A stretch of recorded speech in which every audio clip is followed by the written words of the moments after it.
Okay, this coyote comes into frame and you can see he's totally freaked out by the trail camera. It's like, whoa, what the hell? What? Run. I don't think they see the light. The thing I've noticed about this particular trail camera that I'm using is that you can hear it when it clicks on. It makes a definite click. So I think that's what he's responding to. Of course, I could be totally wrong, and this guy might be blinded by the light, revved up like a douche, another runner in the night. But that's another story. Anybody out there know a little bit about infrared? Maybe you want to comment below. I was talking to a girl at work the other day. She's from California, and I was saying about how huge our coyotes are around here. She's like, well, our coyotes out in California are small. They're like between the size of a fox and a dog. Yeah, well, something happened about 100 years ago, and they got bigger.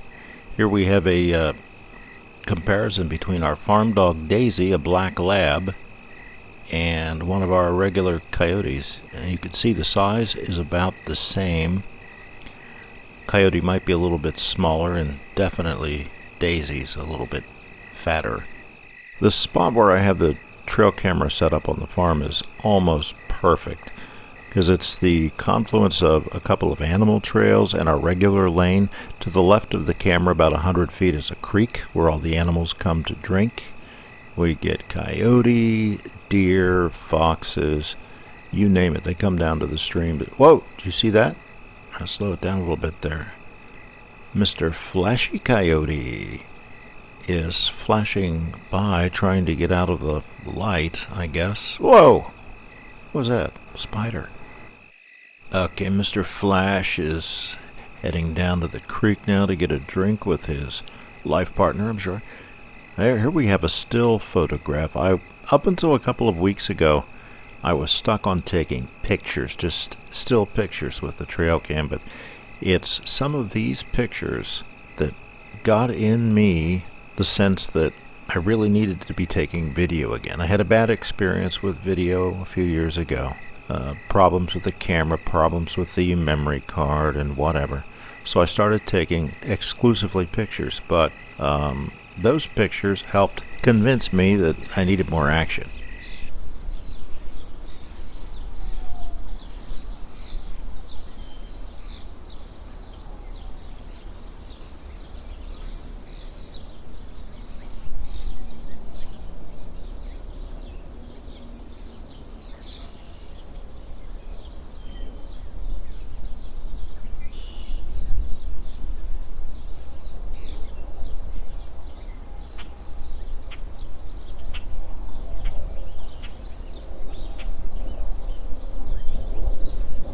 Okay, touching again briefly on the idea of using still pictures with the Trailcam. I have nothing against it. There's nothing wrong with it. I've gotten a lot of great still pictures like this one. I think this one is iconic in a way. I use it as my PC screensaver right now.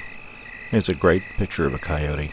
You get a lot of great still pictures, but video just seems to go a whole lot further when you're trying to tell a story. This one, I love this one. I call this Blob-yote. Like the blob squatch. Blurry pictures of Sasquatch. We got a blurry picture of a coyote here. Hope to get a blob squatch one of these days. Video just tells a better story, I think, unless you put it together like a film. Oh, hey, there's Whitey. Whitey had an experience the other night with a coyote. That's in the other video. And in fact, there it is. As a matter of fact, ran into a coyote on the road. Did the only thing he could do, really, was just puff up as big as possible and look for the easiest and fastest way out. And Whitey's one of our farm cats. He's been around since 2016 or so.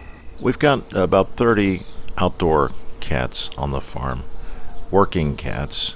They get fed once a day and they hunt the rest, and we have very, very few rats, very few mice, very few varmints. Cats take care of it. Hey, some possum pie, anybody? This is the Virginia opossum. or possum as we call it. Of possum pie fame, nobody eats that crap. Nobody has ever eaten a possum pie. It's impossible. Look at it. Would you eat that? I sure as hell would not eat that. It looks like a giant rat. But I like this guy. He's America's only marsupial, which makes him a very cool animal.